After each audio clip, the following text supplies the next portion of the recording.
I was at the company's couples dinner, an annual event where everyone arrived arm in arm, smiling, exchanging forced compliments, and toasting small victories.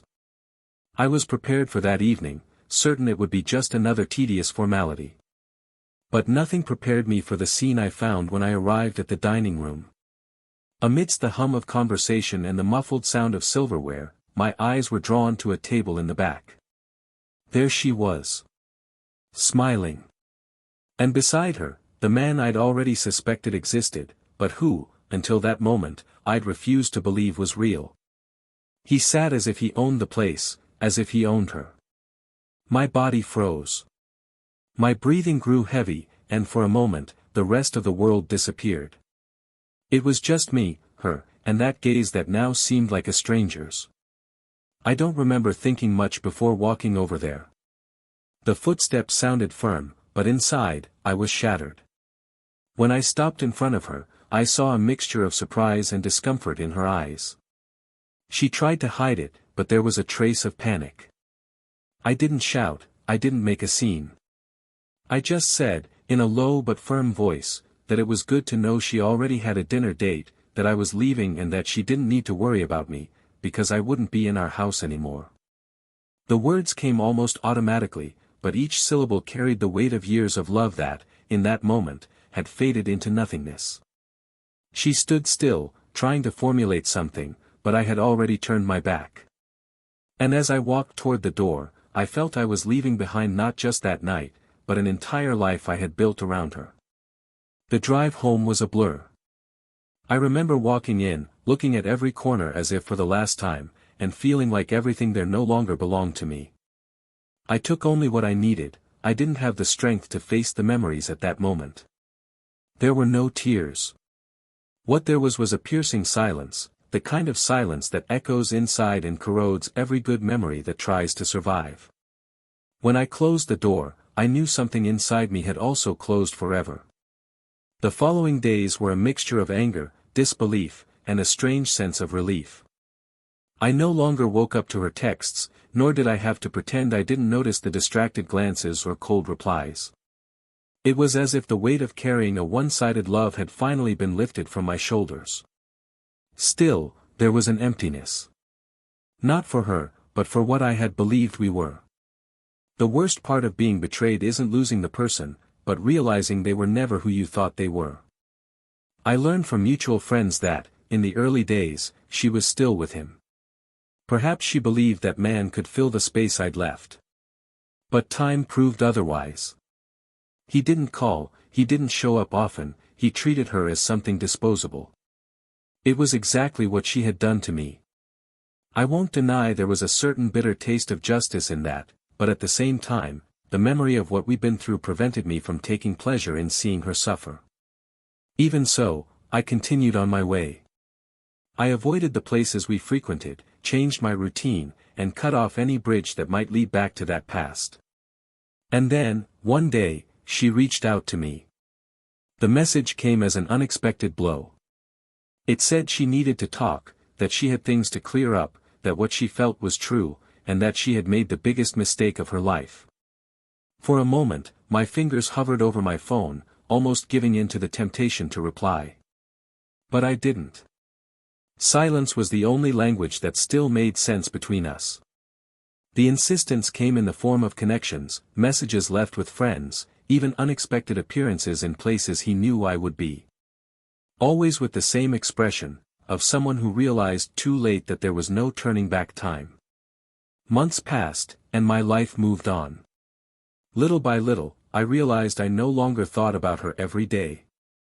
I began meeting new people, smiling genuinely, rediscovering things I'd forgotten about. It was strange to realize the world kept spinning without her at its center. And somehow, that made me stronger.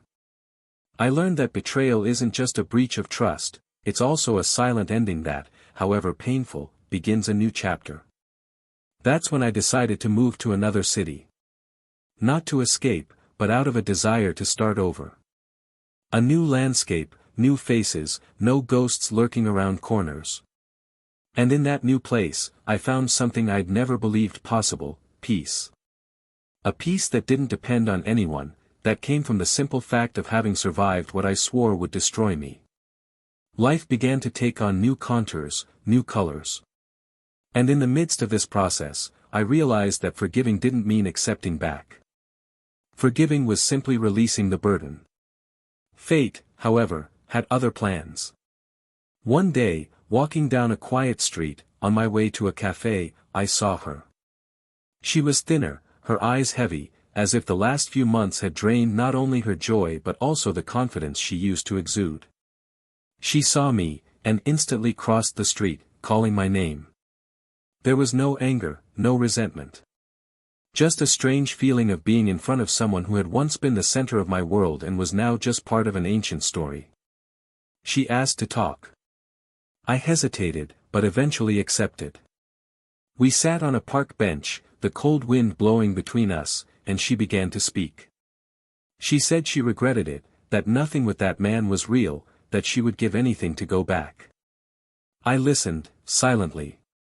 When she finished, there were tears in her eyes, and maybe a little in mine too, but not for the same reasons. I said I forgave her. And it was true. There was no more anger in me. But there was also no more love. I told her that my life had moved on, that I was fine, that what we'd experienced would be part of who I am, but that there was no longer an us to rescue. She lowered her head, as if finally understanding. We stood in silence for a few minutes, watching people pass by, each with their own story, their own mistakes. Then we said goodbye. No hugs, no promises. Just the final goodbye of someone who knows there's nothing more they can do.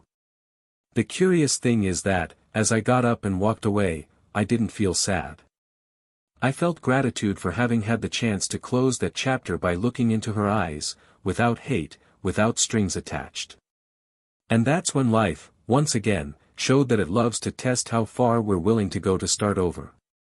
Because, that very day, something happened that would change the course of everything, and something she never could have imagined. Welcome to the channel. Here, we do not support and never romanticize any type of betrayal. All stories are fictional and are intended to show how infidelity destroys lives, corrodes relationships, and leaves scars that time cannot erase. Get ready, because what you're about to hear is an intense, emotional, and shocking story. His name was Daniel, hers was Laura, and from their first meeting, it seemed the universe had devised a plan to bring them together. There was nothing extraordinary about the place where they met, but there was something about the way her eyes lit up when he made a simple comment, and something about the way he listened with genuine attention to every word she said. Laura was the kind of woman who filled spaces with a quiet energy, a rare combination of gentleness and firmness. Daniel, on the other hand, brought with him a solid presence, someone people naturally trusted. In the beginning, there were no exaggerated promises or theatrical gestures, just a slow approach, made up of long conversations, small meetings, and the gradual discovery of affinities that went far beyond the obvious. They liked each other for who they were when they were together, lighter, more authentic versions of themselves. Their life together began simply. A small apartment that wasn't luxurious at all, but held the feeling of a refuge. Every corner held a story, the sofa they bought on sale, the bookshelf they'd put together on a Saturday afternoon, the wine splatter marks on the wall that were never painted because they always said it was our thing. Mornings were punctuated by fresh coffee and conversations about the day ahead, and evenings often ended with low music and dimmed lights, discussing plans for the future. They weren't perfect, but they seemed to know how to deal with each other's imperfections. Daniel had his long silences when he was preoccupied, and Laura sometimes lost herself in details no one else noticed. But in the balance of their routine, this was never a problem. Friends said they were an inspiring couple, and in a way, they were. Not because of their excessive public displays, but because of the natural way they fit together. There was trust. There was care. And, most importantly, there was a mutual certainty that they could count on each other in good times and bad. When a work project of Daniel's nearly fell apart, Laura stood by him, offering not just words but also presence. When Laura went through a difficult time in her family, Daniel stood by her side, ready to solve whatever was needed. This mutual support became a kind of signature, a silent pact that they would always be there. Time shaped their relationship, and with it came new milestones, moving to a larger apartment, adopting a dog, and impromptu weekend trips that became favorite memories. Daniel loved observing Laura in new environments, with that curious way of noticing details, and she loved the way he seemed to adapt to any situation without losing his good humor. There was a lightness between them that made everything seem simpler. But, as in any true story, not everything was all color and light. Small disagreements began to emerge, nothing immediately shattering, but if ignored, they could create invisible cracks. Laura, naturally sociable, enjoyed going out with friends, attending events, and being on the move. Daniel, while also appreciative of this, was more selective about his time away from home, preferring quiet moments and smaller gatherings. Over time, these differences, once complementary, began to become more evident. Laura missed a more constant presence by her side on social occasions, while Daniel felt that some of these outings were more of an obligation than a pleasure. However, they always talked, finding a middle ground that seemed sufficient to maintain balance. At work, both were on the rise. Daniel was excelling in important projects, which made him increasingly sought after. Laura, meanwhile, was involved in a series of initiatives that required constant attendance at events, dinners, and meetings. This meant they spent less time together, and although they made an effort to compensate, there were nights when their absence felt like a burden. Still, each reunion brought back a sense of home, as if, once they closed the door, everything else could wait. Laura's circle of friends grew during this period, and this meant new faces, new stories, new social dynamics. Daniel, despite not knowing everyone intimately, trusted her enough not to worry. This trust was something that had been there from the beginning and, until then, had never been seriously tested. He was proud of the space she was carving out, and she was proud of his effort to pursue his own goals. When they saw each other at the end of a busy week, there was always an exchange of glances that said, "We're still here." Weekends became precious. When they weren't traveling, they enjoyed cooking together, watching old movies, or simply walking the dog. Small rituals took shape: Daniel's Sunday breakfast, Laura's afternoons reading while he worked on a personal project, the moments she would lie with her head in his lap while they talked about anything.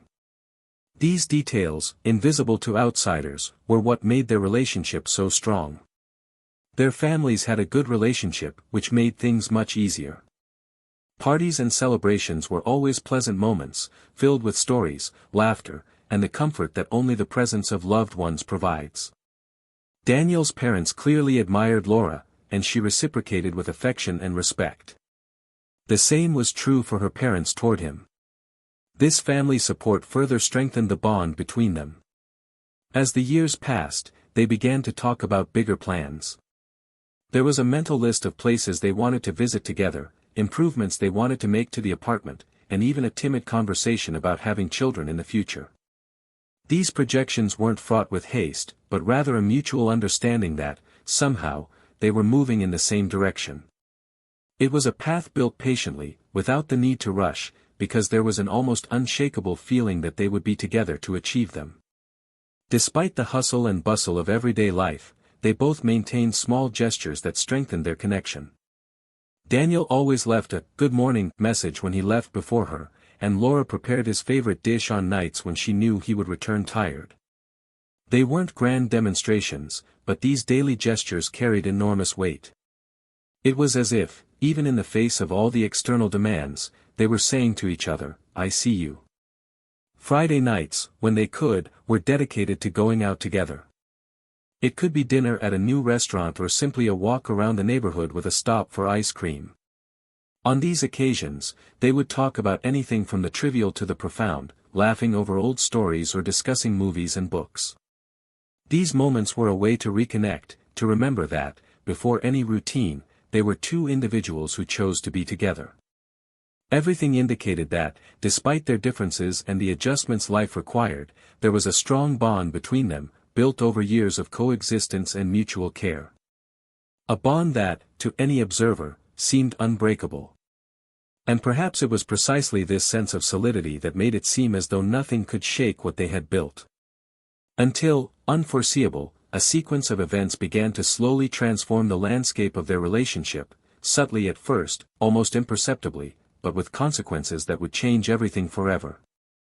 Daniel and Laura lived a seemingly stable life, but little by little, the fast pace of their routines began to create empty spaces that hadn't existed before.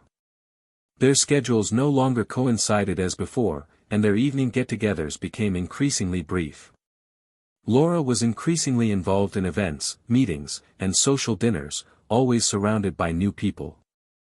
Daniel, consumed by deadlines and commitments, tried to maintain balance, but felt that quality time between them was becoming rare.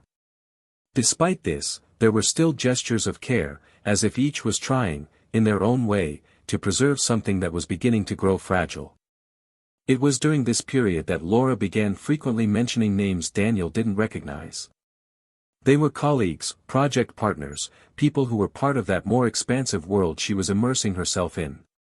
Daniel, trusting their bond, listened with interest but didn't ask questions in depth.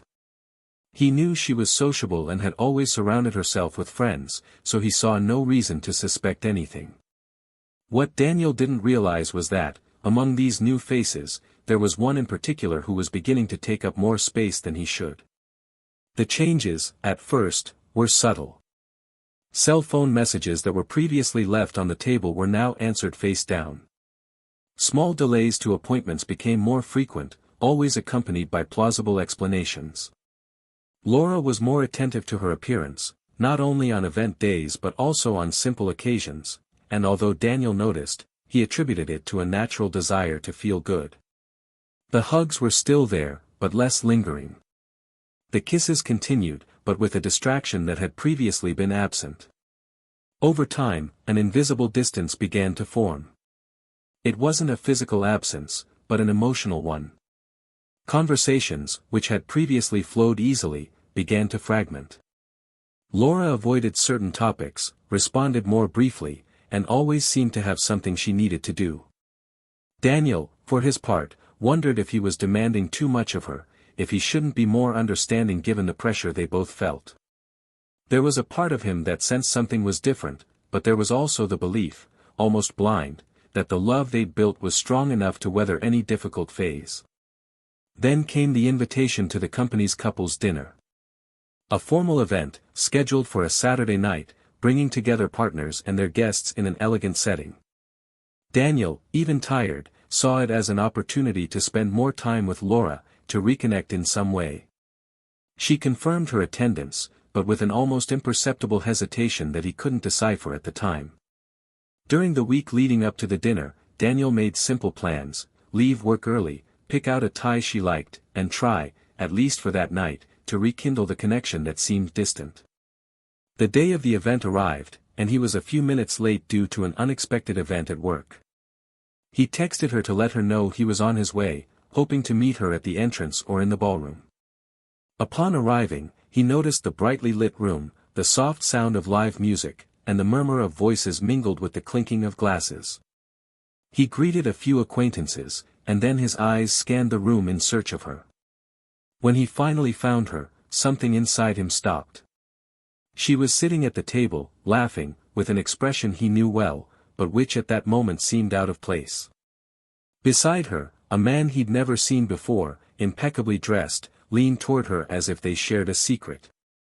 Daniel's body reacted before he could fully process it, a tightness in his chest, his breath short, a feeling of disbelief mixed with a pang of nausea. For a few seconds, the sound of the surroundings seemed to fade, and all he could see was the scene before him. There was something in her gaze that left no doubt. It wasn't the look one exchanges with a friend or coworker. It was intimate, too close for him to find an innocent explanation. Even so, he tried to rationalize: perhaps it was someone she knew and hadn't mentioned, perhaps she'd been placed at that table by chance. But as he observed their posture, the way they leaned toward each other, the way their hands almost touched on the tablecloth, every innocent hypothesis fell apart. The footsteps that led him to the table felt heavier than anything she had ever felt. As she approached, she saw him. And in that instant, the expression on her face changed. It wasn't pure surprise, nor joy. It was a mixture of shock and discomfort, as if she'd been caught in a moment she shouldn't have been. He held her gaze, unwavering, and when he reached her side, the words that came out of his mouth weren't the result of an angry impulse, but a split-second decision. He said, his voice firm, that it was clear she already had a date for that evening, that he didn't need to stay, and that there would be no reason for her to worry about his presence in the house they shared. The silence that followed was more eloquent than any explanation she could offer. The man beside him remained silent, with a slight smile that Daniel couldn't tell if it was one of superiority or nervousness. Laura said nothing, and in the gap between her words, Daniel understood there was no misunderstanding to be clarified. Without raising his voice, without creating a scene, he turned and walked toward the exit. Each step seemed to seal a decision he knew was irreversible. Outside, the cool night air hit his face, but brought no relief. There was a heaviness that wouldn't lift, a knot in his stomach that made it clear something had broken forever. He still didn't know what he would do next, or what the next few days would be like, but he was certain nothing would ever be the same again. As he got into the car, the images of that night replayed in his mind, like a sequence of scenes he wished he could erase, but knew would be etched in his memory forever. That night, as he closed the door behind him, silence enveloped him again.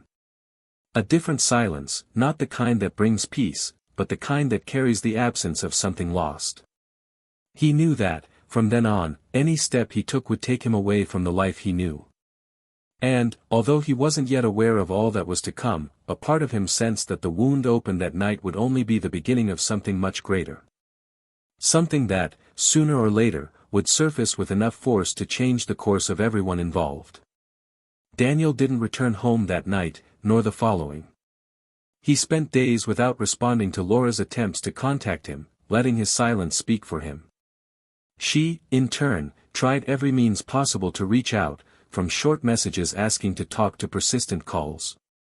When she got no response, she began reaching out to mutual acquaintances, hoping one of them could convince him to listen. But Daniel, even shaken, knew that any hasty encounter could lead to a conversation filled with hurt and accusations. He needed time to process what he had seen, to find the right words, not to explain, but to bring closure. It was a few weeks later that the inevitable meeting happened. It wasn't at a prearranged location, nor was it the result of planning. Chance, or something resembling it, brought them face to face on a quiet street late one afternoon. Laura was visibly different.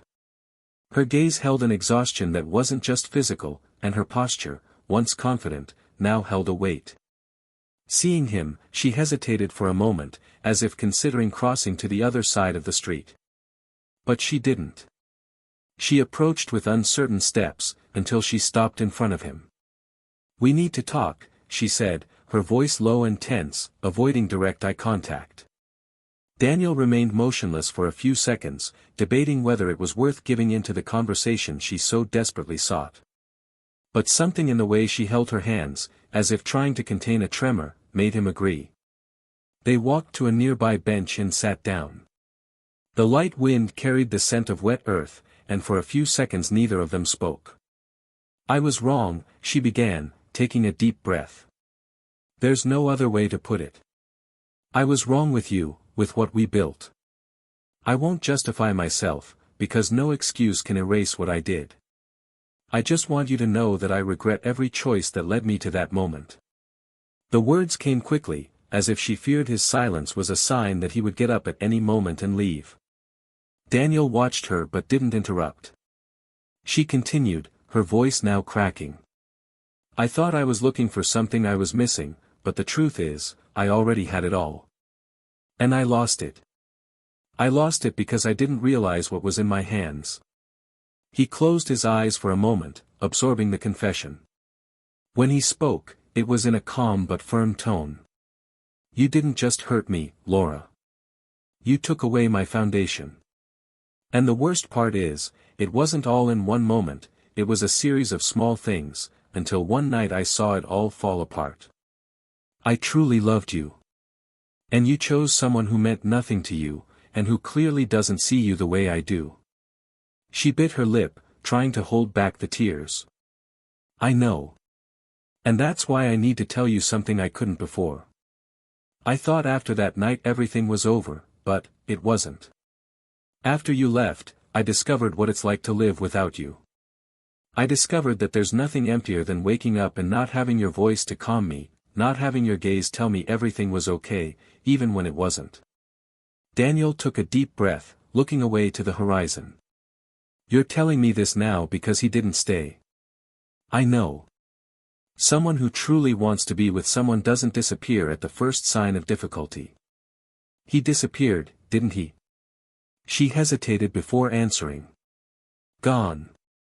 And that made me understand what I did to you. I was to you what he was to me. A temporary presence, a mistake that only served to hurt. For a few seconds, Daniel just watched her. It was clear she was broken in a way he didn't know how to fix. But something in him no longer reacted the same way. The weight of his hurt had been replaced by a strange clarity. And it was this clarity that made him say, his voice calm, I forgive you, Laura. But it's not about getting back together. It's about moving forward. The two of us. Separated. She looked up, surprised. You, forgive me? Yes, he replied without hesitation. Because carrying this around with me would only keep me trapped in the same place. I don't want to live trapped in what happened. I want to live free. But freedom also means not going back to what destroyed me. The silence that followed was different. It wasn't the tension-filled silence of dinner night, but an emptiness that signaled an inevitable end.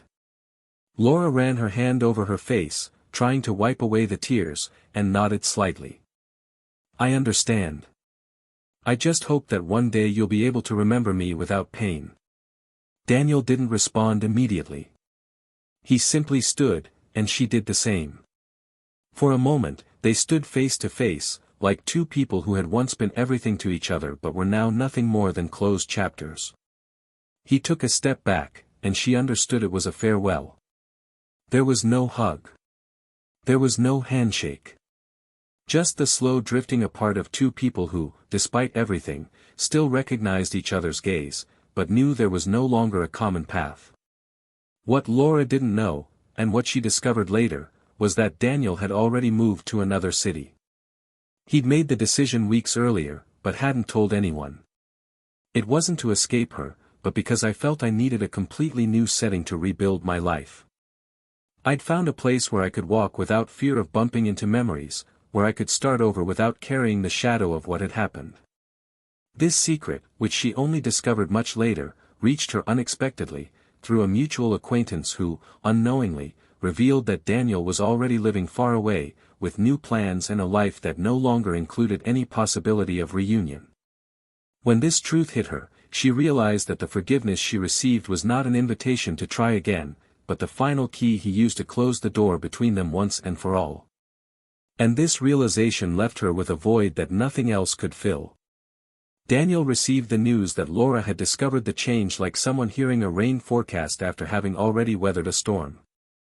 There was no euphoria, no triumph, just confirmation that what he had silently decided had now reached the other end of the rope.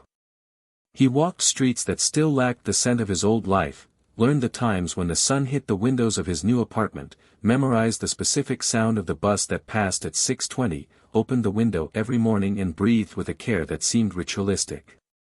When the phone vibrated and her name appeared, he hesitated, but answered. Not out of nostalgia, not out of weakness, but because the decision he had made involved courage. She spoke slowly, her voice wavering between caution and pleading, saying she needed to see him in person, not to argue, nor to reopen wounds, but to return something that, according to her, could not be kept in his hands. He asked what it was, and she replied that it was just a box, and inside it, the rest that still connected them. He agreed with an "okay, come tomorrow," and was able to end the call without needing to explain himself. The next day, he chose a corner cafe with wooden tables and the scent of cinnamon, a place where the constant movement would shield him from the noise. He arrived early, chose a table by the window, and ordered a strong coffee and sparkling water. When Laura entered, the room seemed to shrink. She carried a brown paper box against her chest, as if protecting something too fragile to withstand any impact. He sat down without leaning in for a hug, without attempting any mechanical cordiality. The silence, for a few seconds, did the job of any introduction. She pushed the box onto the tabletop and said it contained old letters, movie tickets they'd kept unnecessarily, a mug with a small chip that had always been his favorite, a scarf he'd forgotten the other winter day, 2 photos she couldn't keep without feeling like she was committing a crime. Daniel ran his hand over the lid, without opening it, as if the gesture were a ritual, and nodded. "Thank you for bringing it," he said, and she took a breath, as if preparing to dive in. Laura talked about the first night she slept without him in the weeks following dinner, about the discomfort of opening the refrigerator and finding nothing that resembled his habits, about the echo the house made when she tried to turn on the television just to avoid hearing her own guilt, about the feeling of walking down hallways where the walls seemed to return questions. She admitted she tried to convince herself it was just a phase, confessed she sought out the other man for a few days until she realized the connection she imagined never existed, that it was just a reflection of herself seeking approval where there was no promise. "I'm not here to ask you to come back, I know that doesn't exist anymore," she said, holding his gaze for the first time, with a painful firmness. "I'm here because I can't forgive myself if I don't tell you clearly that I understand. I understand the extent of the damage, and I understand that I was the person I always swore I'd never be." Daniel didn't lower his eyes, didn't look away from her to the window, didn't run for the sugar in his coffee. He simply replied that he appreciated her honesty, but that he didn't need to hear details, that the big picture said it all. "I don't want you to leave here carrying what I decided to let go of," he added, and she bit the inside of her lip, an old gesture he recognized more as a reflex than a charm. The conversation changed tone when she said she'd learned about the move by chance, in a casual conversation with someone who'd seen him there, and that, upon hearing it, she'd felt first a void, then a kind of respect. "I thought you'd disappeared out of spite," she said, "but I realized you hadn't, you just didn't want to live inside what hurt you." Daniel nodded again and calmly explained that the decision hadn't been against her, but in his favor.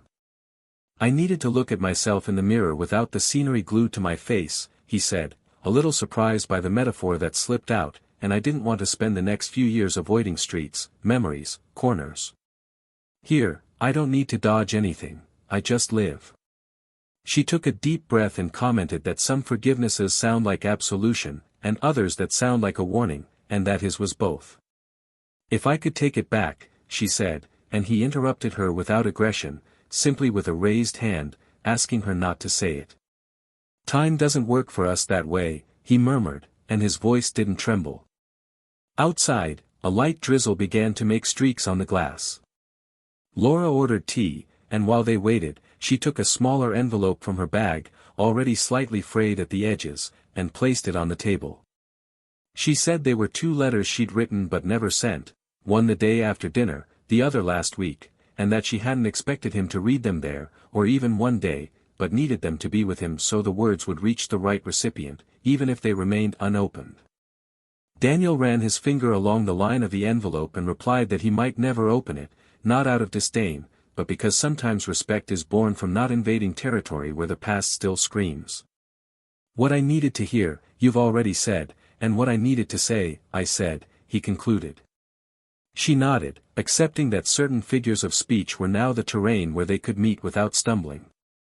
The first spark of real tension appeared when Laura asked if there was anyone in that city. She didn't ask with open jealousy, but with the caution of someone who knows that certain answers hurt because of their nakedness.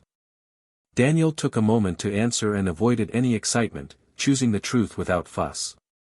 He said no, that there were new conversations, faces that crossed his path, laughter shared with strangers in bakery lines and with neighbors who offered to borrow tools, that there were small friendships with people who shared tables in crowded cafes, but that he hadn't yet asked for a name. "I didn't come here looking for someone," he explained, "I came looking for myself." Laura lowered her eyes and let out an "I see" that seemed at once sincere and bitter, and, in an impulse that mixed regret and gratitude, she placed her hand on the table as if to touch his, but stopped a few inches away, retracting her fingers as if respecting an invisible boundary. They then discussed something rarely discussed, what betrayal does to the betrayed person's identity, how a person needs to relearn to trust themselves more than others, how the body creates memories that manifest in involuntary reactions, in a street corner, in a song, in the smell of someone else's coat.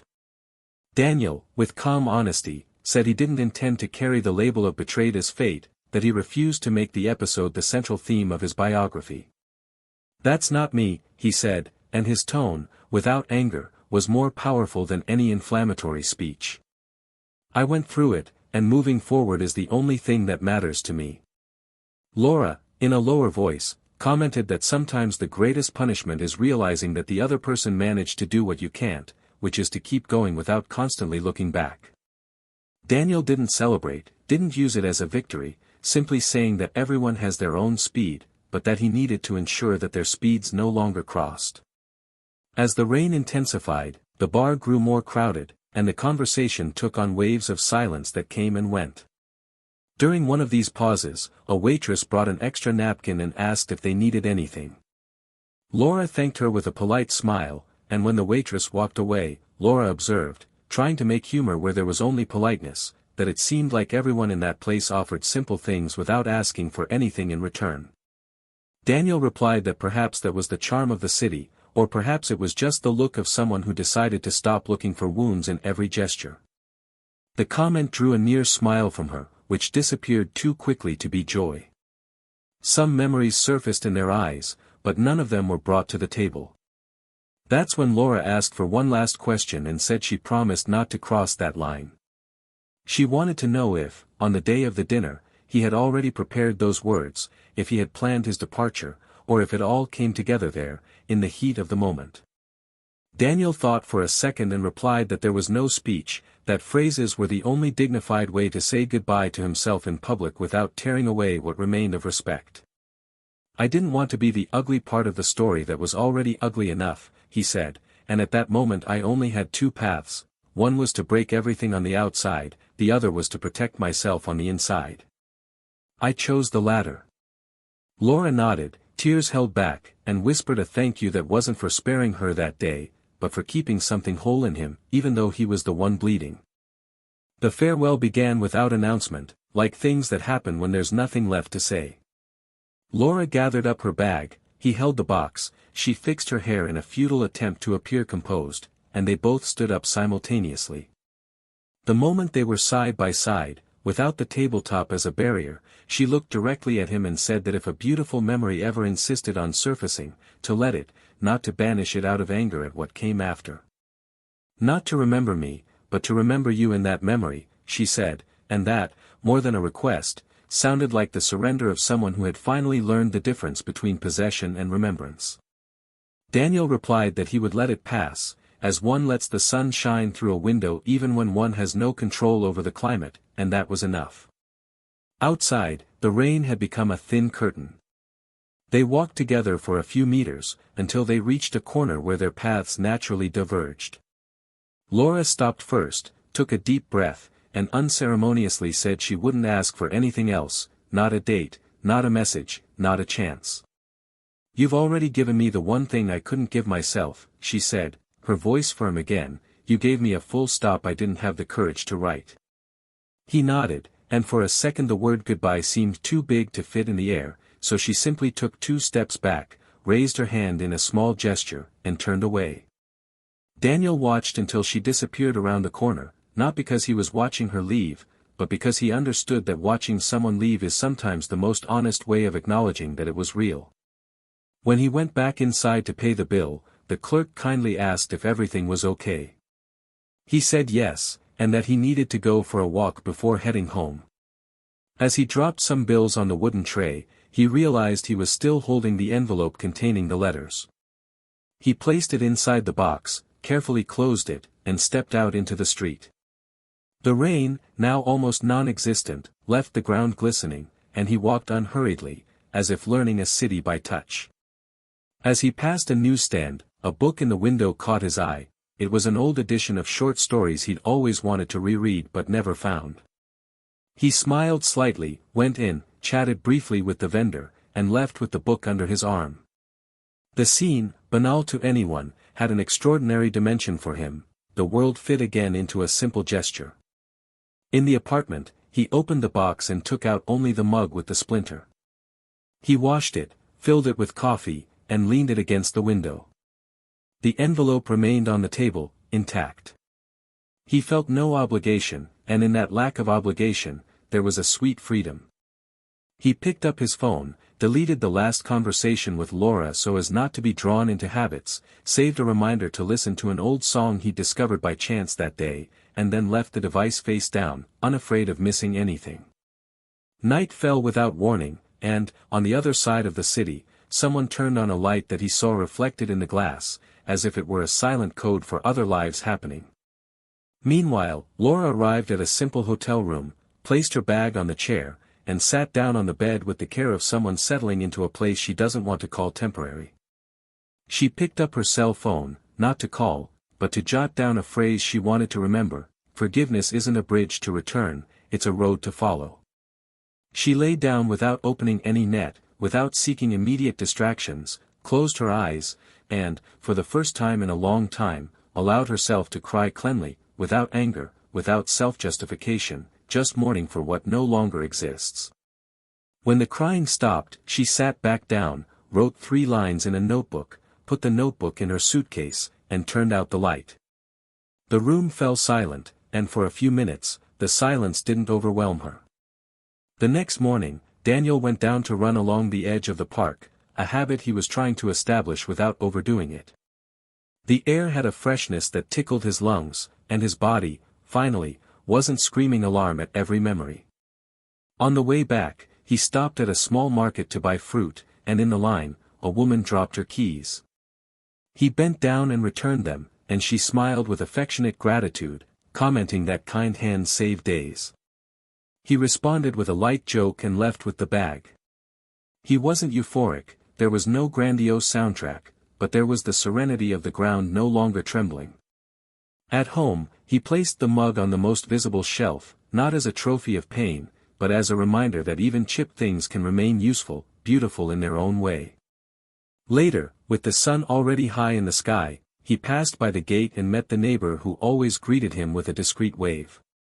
She commented on the weather and the street market that would be happening later that afternoon, and he said he might stop by, perhaps buy fresh bread and some flowers for the sideboard. The conversation was short and simple, without innuendo, without promises, just 2 people testing the lightness of good manners. He climbed the stairs with a thought that didn't hurt: the next steps didn't need a map, they just needed to walk.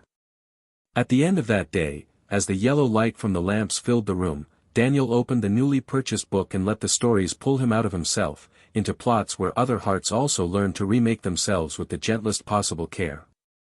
On the marked page, a sentence stood out as if waiting for him: sometimes, what remains is the best thing you can have, because it's what doesn't lie.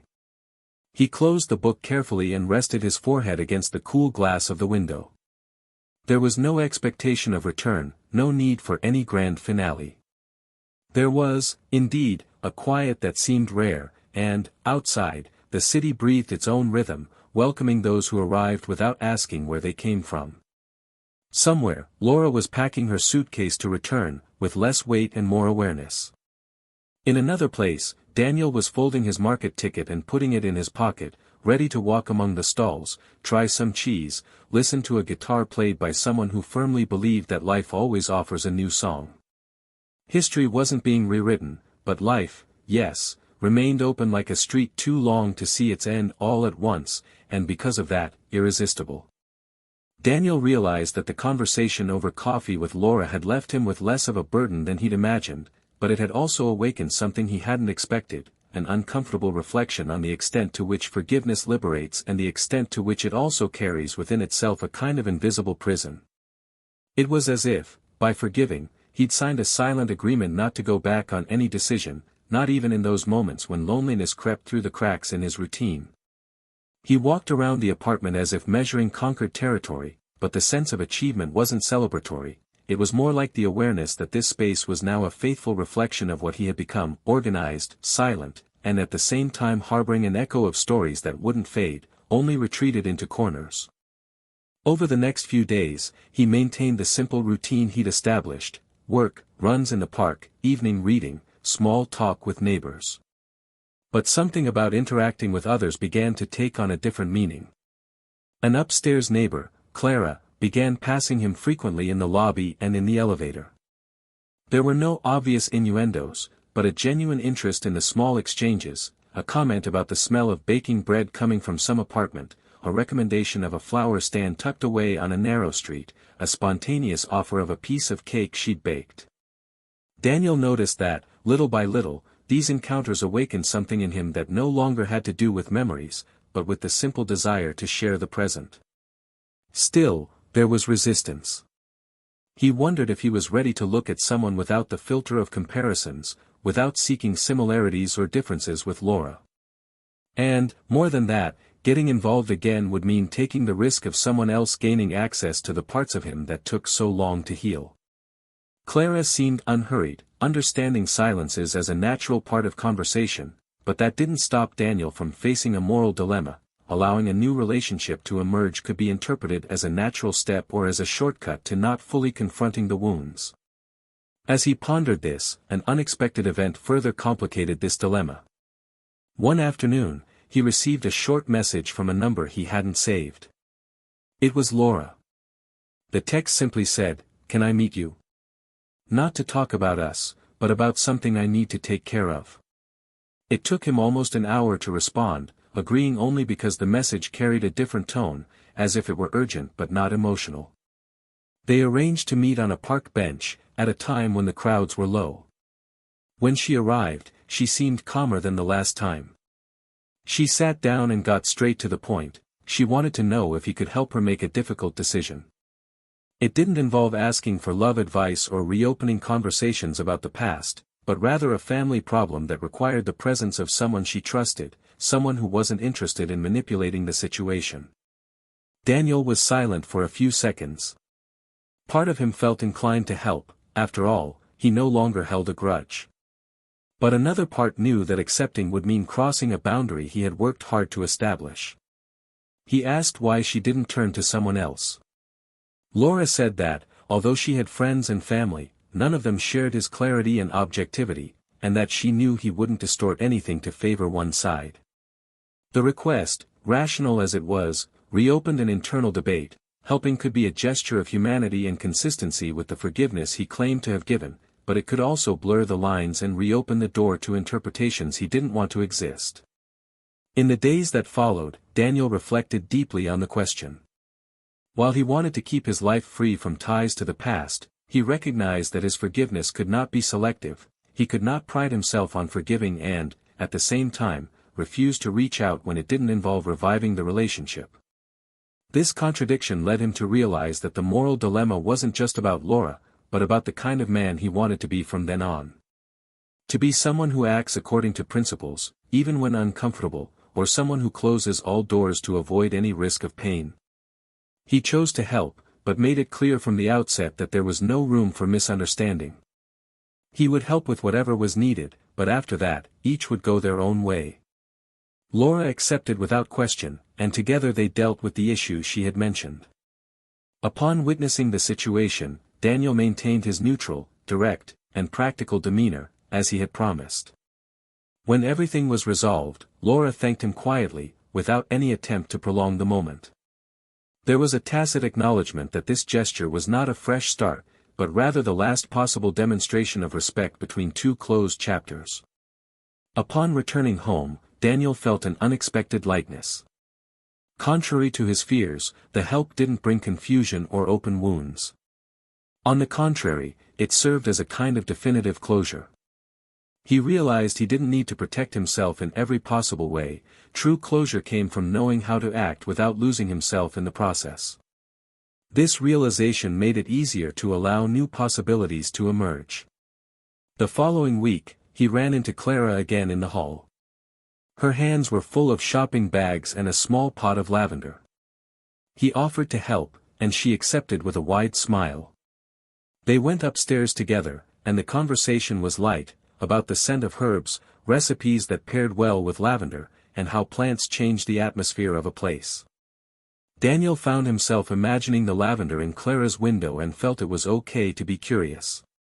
Even so, he was in no rush. His conversations with Clara were loose fragments of something that might grow, but which, at that moment, didn't need to be named. What mattered was that he no longer carried that suffocating hesitation that had previously prevented him from looking forward. He was willing to, little by little, make room for new stories, but now without the need to prove anything to himself. And as the hours passed and he organized his days into a more serene rhythm, Daniel knew the next step would come naturally. The moral dilemma he had faced had made it clear that life is made of choices that don't always yield a perfect answer, but that shape who we are and how we move forward. He was ready to accept this truth and, more than that, to use it as a guide. At that moment, there was no rush for the end, but there was the certainty that when it arrived, it would not be a forced closure, but rather a conclusion that would be born at the right pace, with the same honesty that now sustained his every gesture. The weeks following Daniel's offer of help unfolded into days of newfound tranquility, as if life had understood his plea for clarity and now responded with small, practical gestures. The apartment took on scents that hadn't existed before, the nutty coffee he'd brought from a small roastery, the scent of lavender Clara mentioned and which he'd ended up buying for his own window, the lemon soap a small grocery store had sold out of curiosity and which lingered, reminding him with each shower that new beginnings have discrete textures. The nights were no longer hostile territory. There were books that drew him out of himself, series he watched without the anxiety of filling a void, songs that played and faded without triggering old alarms. The silent phone was no longer a vigilante or a threat, it was just an object. Some late afternoons, Daniel would return from the park by a longer route just to watch the street above take on the golden light of 6 o'clock, and that was his luxury, choosing his direction without running away from anything. Clara appeared in unpretentious moments, and perhaps that was the greatest relief, because Daniel didn't need to act, just be there. One Saturday, he went downstairs to pick up a shopping bag and found her downstairs, holding a huge box and a smile asking for help. He offered to help, she accepted, and they went upstairs, laughing about the awkwardness of asking strangers for help and the ease of ordering a pizza. Inside her apartment, the smell of freshly baked bread mingled with that of plants, and Daniel commented that some houses have music even when they're silent. Clara replied that it was a good definition of peace and asked if he wanted to try the bread, still warm. He said yes, and the yes wasn't about the bread, it was about the permission to occupy new chairs without feeling intruded. They talked about simple things, but Daniel realized that simplicity is sometimes just another form of depth. He said he started running again, she said nothing calmed her more than watering plants in silence, and he remembered that like someone writing down a map. The dilemma that haunted him, of entering a new story without turning the person into a cure for old ones, took on less threatening contours when Clara casually proposed a coffee date, without promises or implications. "If you want," she said, and the phrase carried no subtext, just an uncompromising invitation. Daniel hesitated for a second, but the hesitation wasn't from fear, it came from eagerness to step forward. "I want," she replied, her tone one of someone offering themselves without pretense. They found a small cafe, iron tables, plants on the wall, and a chalkboard scrawled with cake names. Daniel realized, during the conversation, that he wasn't as self-conscious as he'd imagined he would be with someone new. Clara's curiosity was attentive and non-invasive, she wasn't eager for biographies, preferring loose stories, fragments that fit together without forcing a puzzle. At one point, she commented that everyone has a before and an after, and that what she admired most in people was their honesty in acknowledging what broke them without making a fuss about it. Daniel nodded with a small smile, grateful not to have to explain what was already clear between the lines. On the way home, a message appeared on the screen, an unknown number asking for a quick meeting to talk with him about a volunteer activity in the neighborhood, a reading circle with young people seeking inspiration for writing and listening. Daniel found it strange, but curiosity led him to accept. In the community center room, children and teenagers huddled with worn notebooks and alert eyes. He was introduced as someone who loved words and could talk about how stories help organize the world. Seeing those raised hands, Daniel understood there was a kind of new beginning that doesn't involve romance, that begins when we become useful again. He talked about reading, about how jotting down phrases saves us from bad days, about how what we don't say always finds a way to leak out if it's shoved into the basement. At the end, a boy asked if writing erased things. "It doesn't erase, but puts it in a drawer where you know it's there," he said, and saw some nod with the gravity of someone discovering a tool.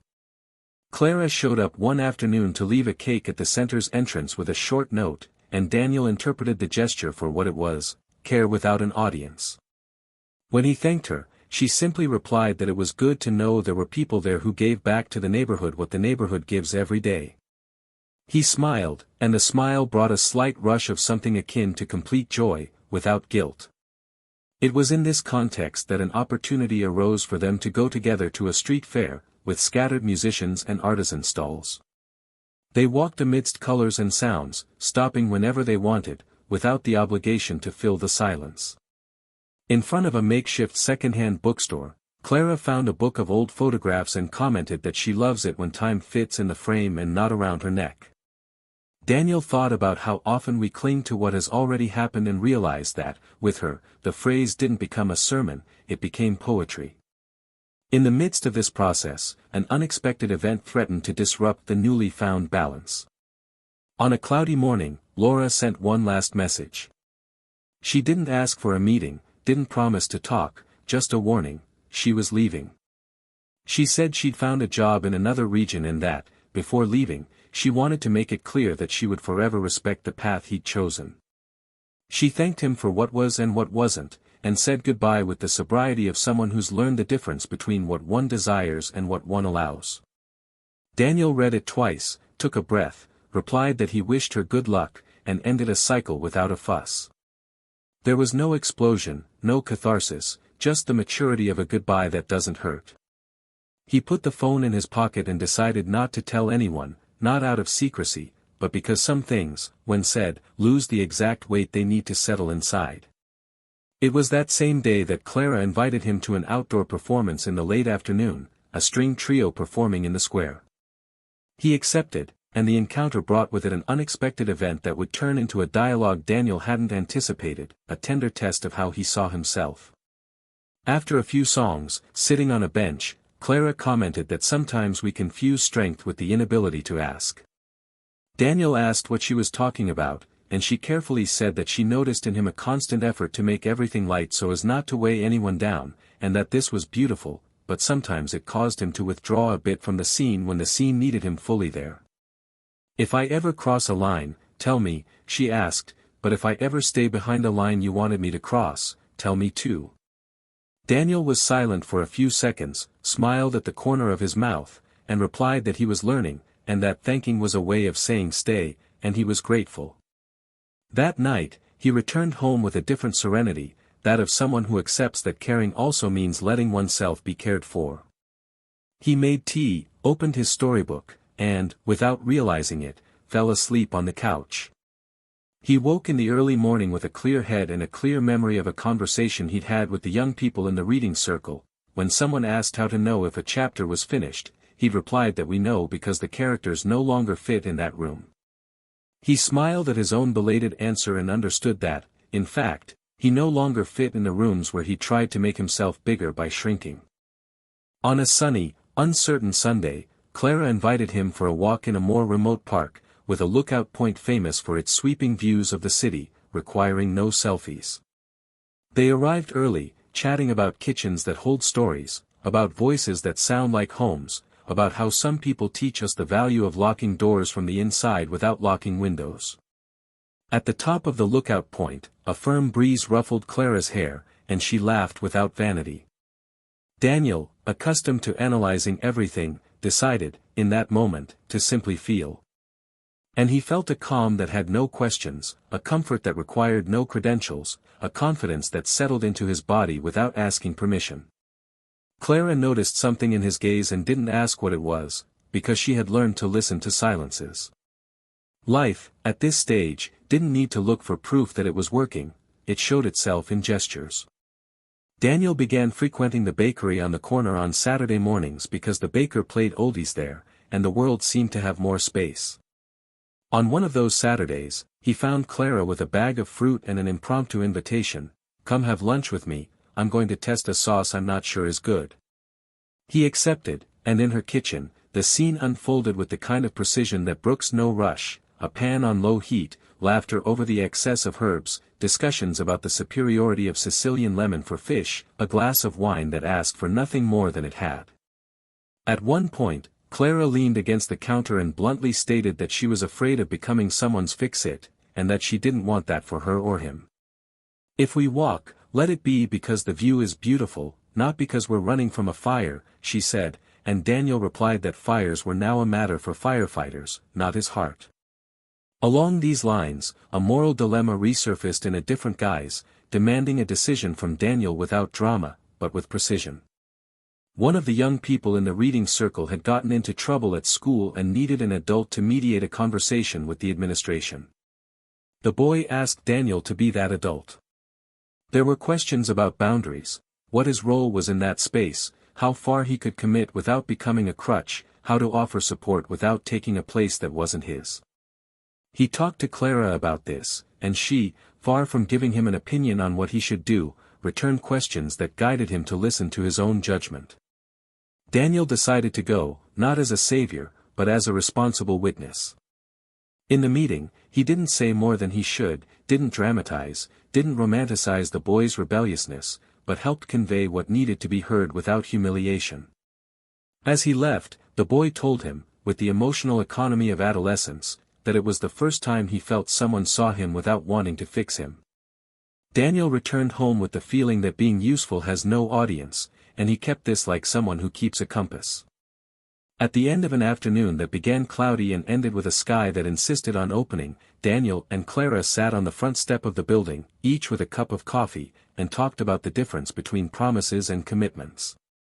Daniel tried to put into words something that had been slowly maturing, saying that promises are the things we say to the future in an attempt to tame it, while commitments are the gestures we give to the present so that the future has something to feed on.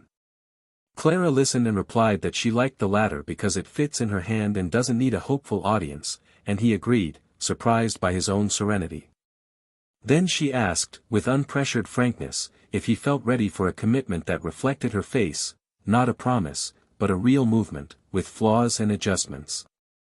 Daniel didn't rush his answer.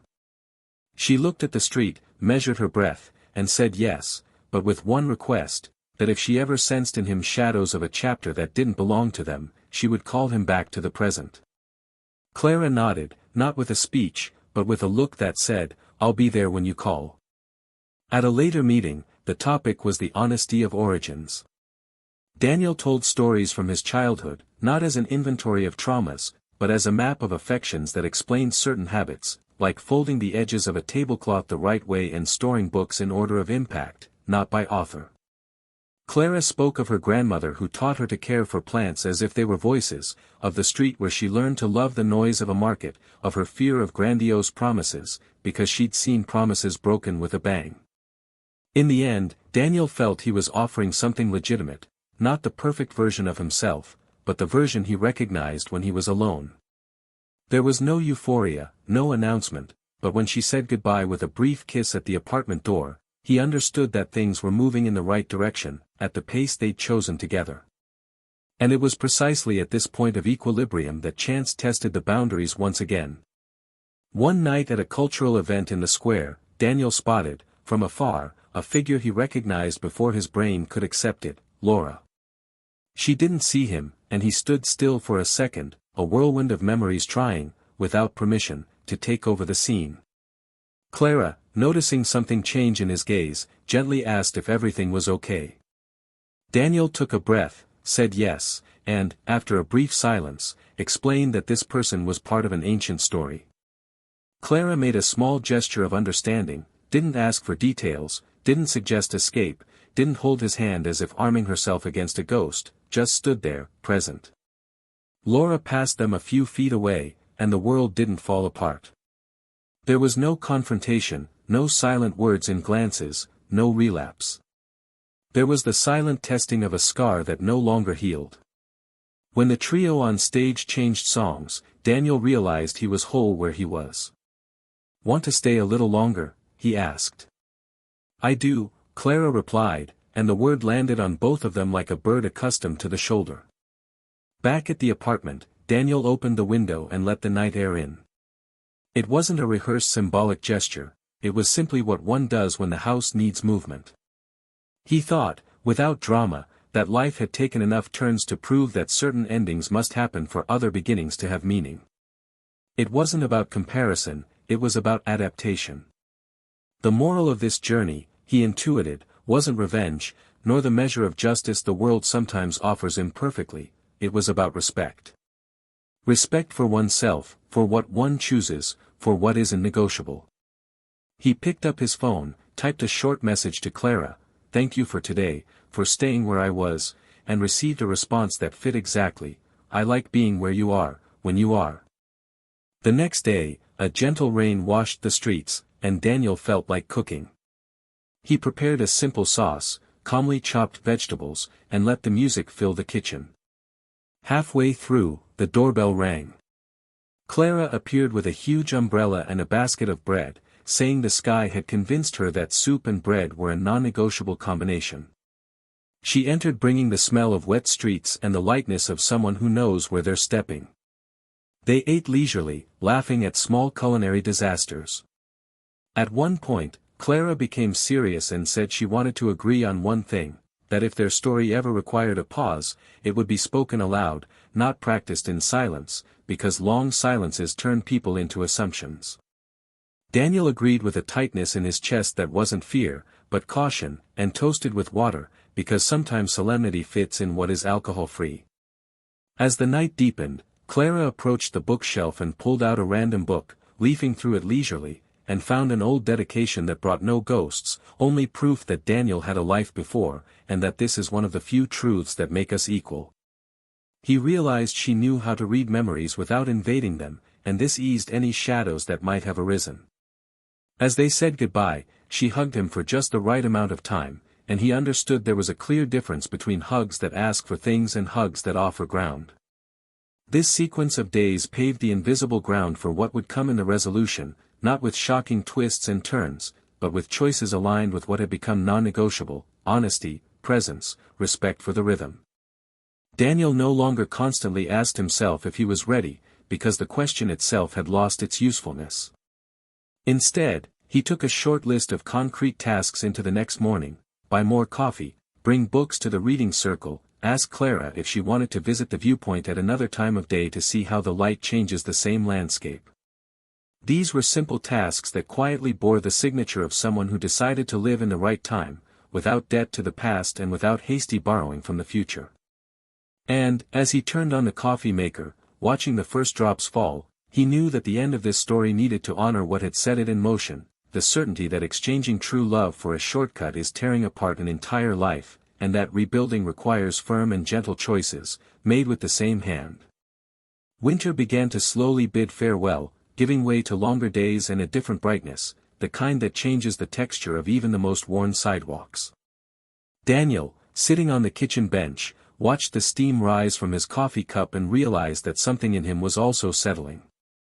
It wasn't the end of a process, but the beginning of a phase in which the past no longer had the power to dictate the rhythm of his mornings.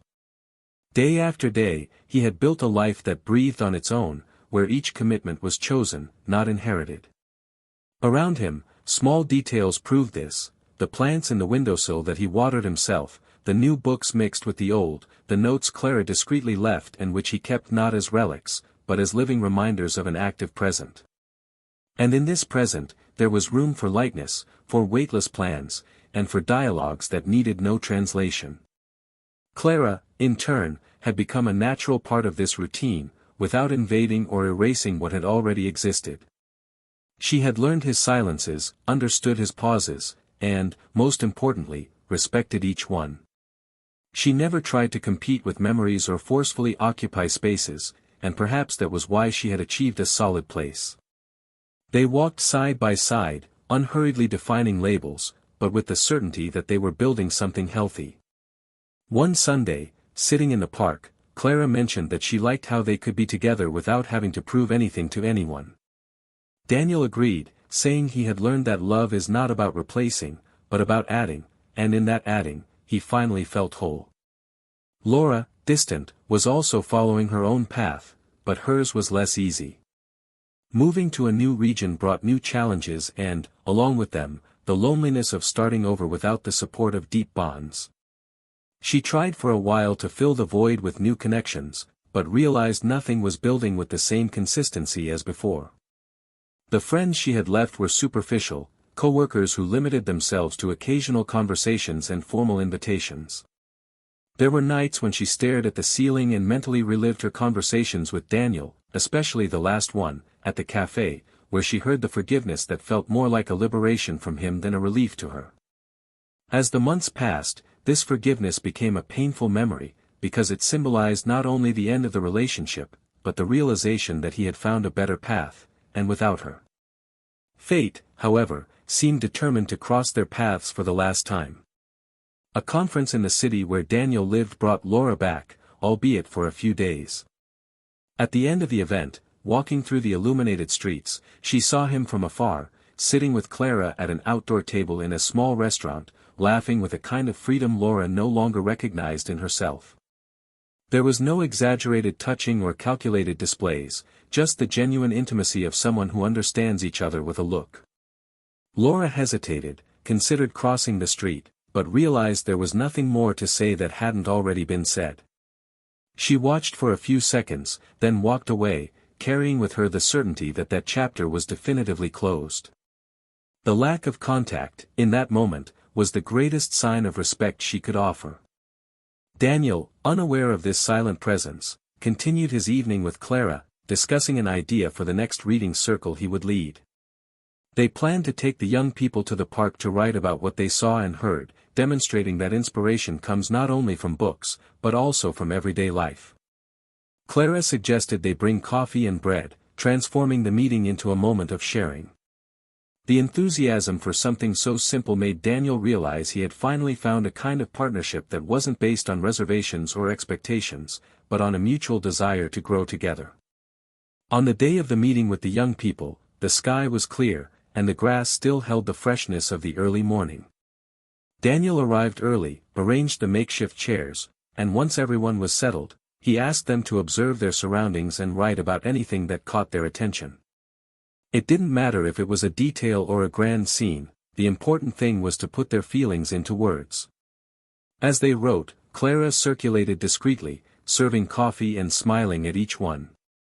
At the end, some read their texts, and Daniel realized that, like him, these young people were learning to look at life more carefully, recognizing the value of the little things. The feeling of having helped build this filled him with a quiet and lasting satisfaction. The cycle for everyone involved had closed in different ways. For Laura, the lesson came with the weight of loss and the clarity that choices have irreversible consequences. For Clara, the reward was finding someone willing to live in the present, without carrying around leftovers that didn't belong to them. And for Daniel, the lesson was understanding that true love isn't measured by how long it lasts, but by how it transforms, and that when trust is broken, rebuilding is possible, but not always with the same pieces. When he got home that night, Daniel put some water on to boil, opened the window, and let the fresh air flood the room. He looked at the mug with the small chip he'd saved and realized it no longer symbolized pain, but rather proof that some scars don't need to be hidden for something to remain useful and beautiful. He smiled, picked up his phone, and texted Clara, "Thank you for being here, not just today, but every day." He received a simple reply, "I like where we are," and knew that was all he needed to hear. And so, Daniel's story emerged not as a tale of revenge or reconquest, but as a testament to the fact that it is possible to transform pain into growth, as long as one has the courage to close doors and walk through new ones. Laura moved on, bearing the weight of her choices, and Daniel found in honesty and lightness the foundation for something new and true. Life doesn't restore what is lost, but it can offer other forms of happiness to those who choose to walk with integrity.